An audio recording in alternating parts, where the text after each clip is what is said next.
Hey guys, I'm Joe Klemczewski, founder of the Diet Doc and co-founder of the National Academy of Metabolic Science, which is what we're going to talk about today in the coaching clinic with none other than Coach Paul Revelia. Paul, thanks for being with me. Well, I'm excited, Joe. Anytime to speak to you is exciting to me. Well, it's a pretty big week for us because, as you know, we announced Tier 2, and we didn't necessarily keep it a secret, but not a lot of people knew that you were joining Tyler Mayer and me to create the second level of NAMS, which is specifically for physique sport and transformation coaching. So I got a couple questions. Shoot, I'm happy to answer.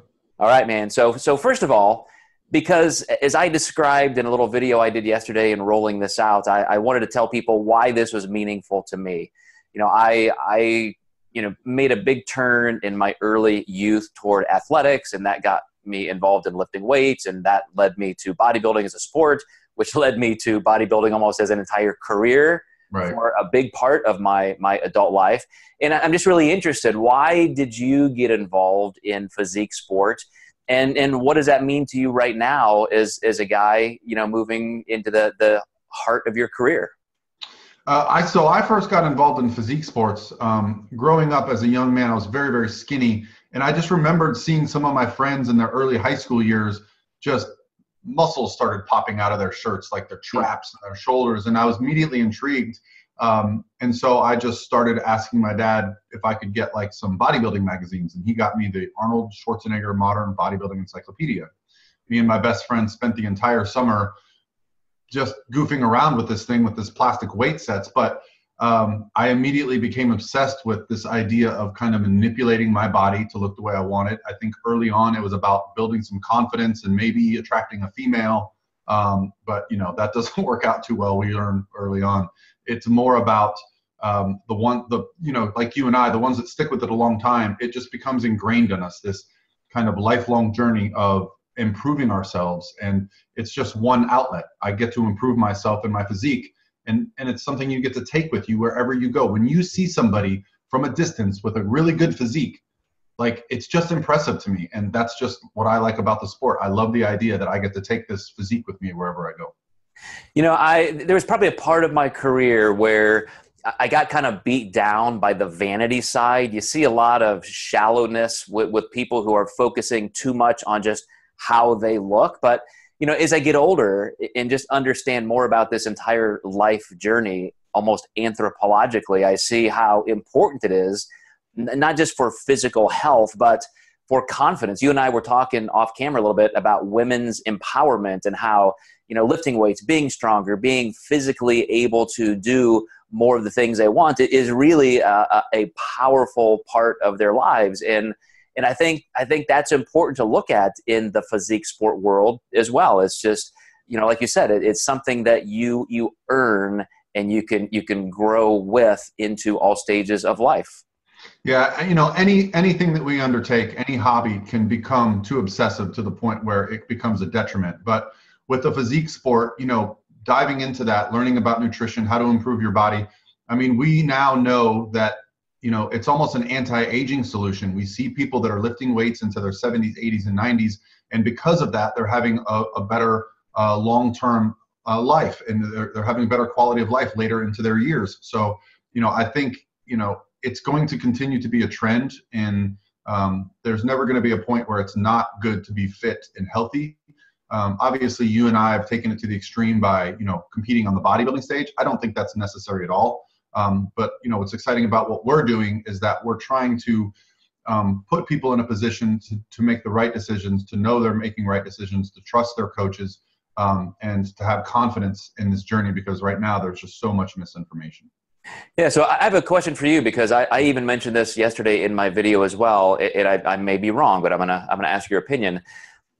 20 years ago, I used to almost try and hide this part of my life from the more professional side. So I even had separate websites. Here's my general population website, the Diet Doc, weight loss clients. And I thought they would think that these people over here are just freaks and would be intimidated.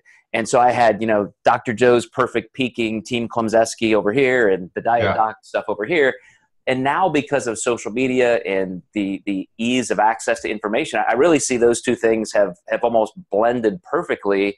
where even people in the general population are saying, yeah, I want to look that jacked. I want to look that lean and shredded. And I want that same information. You know, all the thought leaders in our sport are bleeding into the academic areas. And so it's almost like a perfect merger now. Yeah, I think early on when I first started getting the idea that I wanted to be a coach, I was very conscious to name my business not something that would alienate people. You know, a lot of the bodybuilding coaching teams, you know, like Team Muscle and, they're very intimidating, and they can kind of eliminate a lot of people from ever being interested in their coaching services. And I knew, I think probably because you told me, that the coaching world is 99.9% lifestyle clients. There's a very few small percentage of the population that competes. And so if you go down that rabbit hole of only want to work with competitors, you're really going to limit your business growth. So my business name was named in a manner that I felt would kind of invite people in from any walks of life: male, female, competitor, non-competitor, weight loss, muscle building. So yeah, I definitely think that there has to be an intelligent approach to how you kind of brand yourself. But what gets the most attention is the most extreme makeovers, the most extreme looks. And that's what a competitor looks like. So when you see these like huge transformations and somebody's shredded, it does get the attention of somebody that might not want to get on stage, but they want the similar result. They want to know what that person did to get there, and they want that look.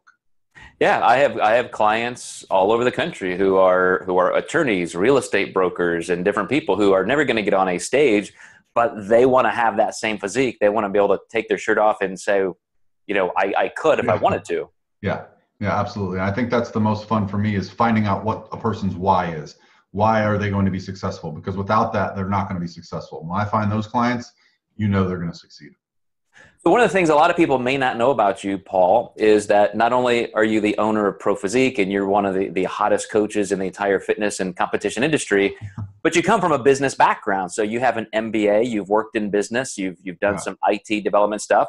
So I think, you know, in the back of your brain somewhere is a really strong intuition about how to actually succeed as a fitness entrepreneur. It's not about just, you know, macronutrient profiles and nutrition and contest prep. It's you're very intentional about how you're navigating your business ship through these very competitive waters right now in fitness. So you know, tell me just a little bit about maybe what people miss about what it takes to really be successful in fitness entrepreneurship. Yeah. So in my opinion, you know, the one thing about having a business background, working for a company for over a decade, you know, studying business, what you learn is that we all are providing, in every industry, not just in fitness, but in every industry, we're all providing the same service. It's the exact same service. Now, some people might be ahead of the curve, like you were one of the first people to provide a service in your space. But now, 15 years later, there's thousands of people, maybe hundreds of thousands of people providing that service. So what differentiates you? What makes you different? It's not that you can give somebody a set of macros or explain to them how to get in contest shape. It's that you've built a brand and you've built trust. And that's the most important thing in any business, is being true to your vision of your business, and treating people with respect and giving them the best service and product. That's what separates every single business in any industry. The reason we go do certain things at certain businesses is because the way we feel when we go there, the way we get treated. So what most people miss in fitness is, hey, I've got a great set of abs and I did a couple shows and people are going to buy my plans. Well, they might buy a plan, but are they going to have clients for decades like you've had, for 5 years like I've had? Are they literally going to have a waiting list for clients because they built up this process over years where they are getting people to stay because they love their coaching? And it's not a coincidence that people like us end up congregating and sticking together because, you know, to use an old metaphor, there's the sizzle and there's the steak. And you're right. I mean, people can be a flash in the pan, have a great, you know, marketing persona, but authenticity and really caring about your clients, that's what makes your business grow into a sustainable powerhouse. And it's very easy for me to see that that's why your clients love you and why you've grown as quickly as you have. Well, I appreciate that. I mean, coming from you, that's pretty much the highest honor I can get, because I've heard you knock some people down, so I know you say what you mean. So I appreciate it. All right. Well, We should talk about that sometime. I like a good verbal sparring match here and there when people deserve it. If they're I harmless. was nervous to room with you at the camp that year for Lane's camp. I was like, uh-oh, no, Joe's going to beat me up. But you were so nice to me. It made me nervous then. No, well, and that's a perfect segue into why I wanted to talk to you about our NAMS Tier 2 launch, because, Yeah. it's a risk trying to get other people involved in a venture like this, and you want the right people, you want the right mix. And Tyler Mayer and I co-founded NAMS, and so we're trying to make sure we're getting the right people involved who share those values. And we were thrilled that you wanted to be a part of it. And we recently went out to Phoenix together, and we shot all of the video content for the Physique Sport and Transformation Coaching. So I'm interested to hear now what your opinion is. You've been on that inner circle track with us. You've created that content. How do you feel NAMS is going to impact this industry? Yeah. So the scary thing about our industry is that there is no path. There is no lighthouse right now where everyone's looking. There's different people creating a path. There's people that are creating it in a very, very bad way, and it's getting bad publicity, like this fitness entrepreneur that's been on the news lately, where she was, people were signing up and never getting what they were promised, and thousands of people were complaining. And then there's people like us that are focused on how do we make our profession the right one? How do we make NAMS? And so what got me excited when I talked to you about this is that so many people come to me and say, hey, Paul, how do I do what you do? Well, the path to what I do is not available anymore. That path was almost sheer luck, timing. I got involved with the right people at the right time. You cannot get that path anymore. There is so much competition. So the path now is going to be through education and experience. And NAMS is going to shorten that term. It's going to give you more experience in a short amount of time. It's going to give you more access to people and information that help you make the right decisions, that get your clients the results, that's going to get your business. NAMS is not going to give people tons of business. It's going to give them the tools to make them good at their job. That's going to get them more business. And that's what's exciting for me, because if this would have been around 8 years ago when I got started, I would have just ate it up. I would have loved it.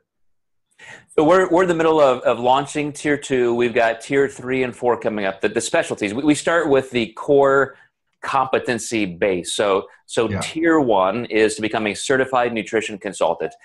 A lot of nutrition information, physiology, how to create a nutrition consulting business. Now, Tier 2 is that extreme sport, physique sport world. We're teaching people how to be coaches.